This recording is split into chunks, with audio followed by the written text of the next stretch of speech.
खुशीर कथा आमर जड़े बंधु मुख्यमंत्री हेले आम अति आनंदित।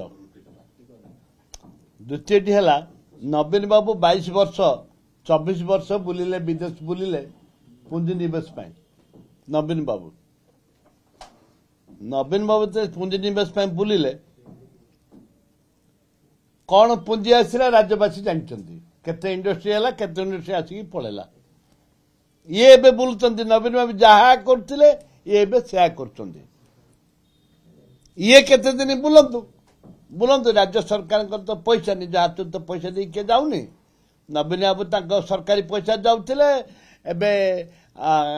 ये भी मोहन बाबू भी सरकारी पैसा जीवे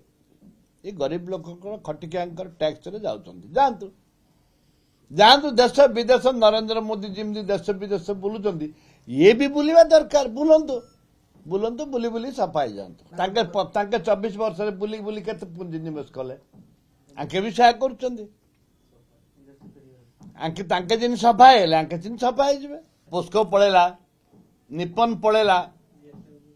डीएफडब्ल्यू पळेला सब पळेले आ अछि कोन मित्तल दास थिला रखिले कि पळेला जिंदल से गोटे गोटे कंपनी जे जिंदल अच्छे ये अच्छे से लोक ठकी खाए जो मैंने ठकी खिया जटी खिया माने रे किसी कम करना इन्वेस्टमेंट ना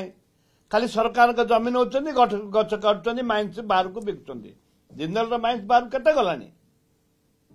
माइंस बंद करना सरकार जदि इंडस्ट्री करार अच्छी जिते माइंस बाहर को जाऊँ आयरन ओर जाऊँ ग्राफाइट जाऊ कि उत्कल आलुमिनियम जाऊ कि जोड़ा जाऊ तब बंद करतु प्रथम मोर आज टपिक है दयाकोरी देश विदेश को जी बैंक तुम पठाऊच से आलुमिनिया हो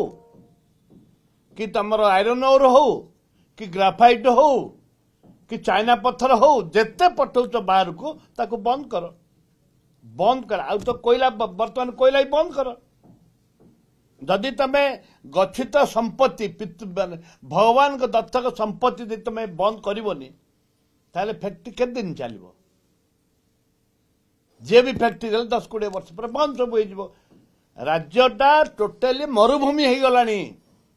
आसंता दिन में युवक माने जो आज जे जन्म नब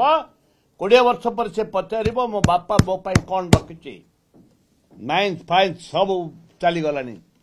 सी 24 वर्ष बिकी खाइले ये 5 वर्ष भितर बिकी खाई राज्यटा को ध्वंस करदे राज्य को ध्वंस करने ये विदेश यात्रा माइंस ये कई लगे ना लगेबे आ तो नाई माइंस अंगार पड़ेला कोयला पड़ेला सब पड़ेला प्रत्येक दिन पारादीप टू आरंभ करी हलदिया टू आरंभ करी ये पर्यंत बालेश्वर पर सब खाली खाली माइंस लोड हो बड़ बड़ ये दुर्भाग्य ये ओडिशा युवक मान दुर्भाग्य आम सचेतन दुर्भाग्य।